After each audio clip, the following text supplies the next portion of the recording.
बिस्मिल्लाहिर्रहमानिर्रहीम। अस्सलाम वालेकुम। आज मैं आपके साथ चिकन टिक्का बोटी की रेसिपी शेयर करूंगी, जो कि हम बारबेक्यू भी करेंगे, फ्राई पैन में भी बनाएंगे और बहुत ही सॉफ्ट टेंडर बनती है। मार्केट से बहुत बेहतरीन बनते हैं। हमने बारिश को एंजॉय किया बारबेक्यू करके, आप भी कर सकते हैं। मैं आपको बहुत ही आसान तरीके से बताऊँगी। पैन में भी आप टिक्का बोटी को बारबेक्यू का इफ़ेक्ट दे सकते हैं, कोयले का धुआं दे के।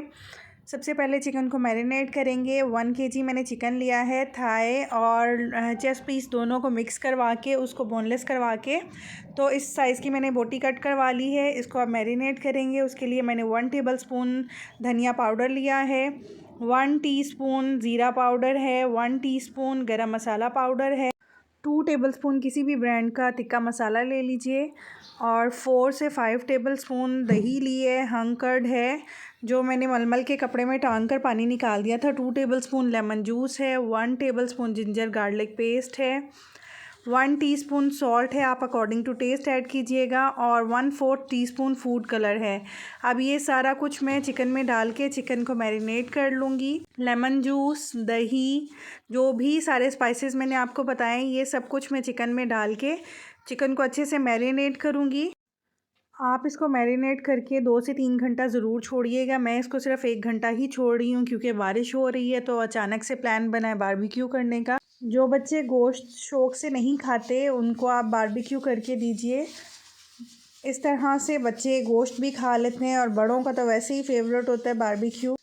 और डाइटिंग के व्यू से भी बारबेक्यू बेस्ट है। आप ऑयल बिल्कुल ना डालिए, इसको स्टीम कर लीजिए, या बारबेक्यू करना है तो बारबेक्यू कर लीजिए। आप भी चिकन टिक्का बोटी इंजॉय कर सकते हैं। ज़रूरी नहीं है कि बारिश हो तो आप टिक्का बोटी बनाएंगे। आप भी लंच में बनाइए, डिनर में बनाइए, बहुत ही यम्मी टेस्टी बनता है। बारबेक्यू करने के लिए कुछ को मैं सीखों में पिरो लूँगी और कुछ को मैं शाशलिक स्टिक्स पर लगाऊँगी, जो कि हम बाद में फ्राई पैन में फ्राई करेंगे। इसी तरह से मैं हाफ़ चिकन को सीखों पे पिरो लूँगी, और ये देखिए मैंने हाफ़ शाशलिक स्टिक्स पर लगा लिए हैं और अब मैं इनको फ्राई करूँगी। 4 से 5 चम्मच ऑयल मैंने डाला है और 7 से 8 मिनट एक साइड से कुक करूँगी, 7 से 8 मिनट दूसरी साइड से कुक करूँगी।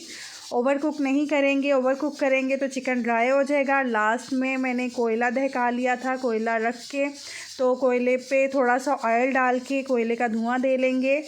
ये हमारे पैन वाला टिक्का बोटी बिल्कुल रेडी है। जो पैन में एक्स्ट्रा ऑयल था वो मैंने निकाल लिया था। दूसरी तरफ हम बारबेक्यू कर रहे हैं। बारबेक्यू करते हुए भी इसी बात का ख्याल रखना है कि ओवर कुक नहीं करना। इसको भी 7 से 8 मिनट हम एक साइड से कुक करेंगे और 7 से 8 मिनट ही दूसरी साइड से कुक करेंगे, ताकि बहुत ही सॉफ्ट जूसी बोटी बने। टिक्का बोटी के साथ ही मैंने मलाई बोटी भी बनाई थी, उसकी रेसिपी भी मैं जल्द आपके साथ शेयर करूंगी। और जब 7 से 8 मिनट एक साइड से कुक हो जाए, इसी तरह से दूसरी साइड से भी कुक हो जाए, तो लास्ट में हम ऑयलिंग करेंगे।